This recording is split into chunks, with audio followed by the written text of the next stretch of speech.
Hello and welcome back to the channel HardReset.Info, and today I will show you how to repost on TikTok.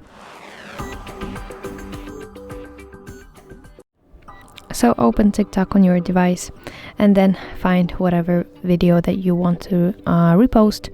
And here you see this share icon that is located at the right side of the screen. And here you see some features, and from that you need to find button repost.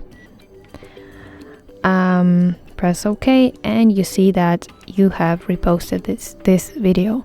And if you go to your profile and you see again this repost icon, you will see your video that you have reposted, and here will be all videos that you basically repost.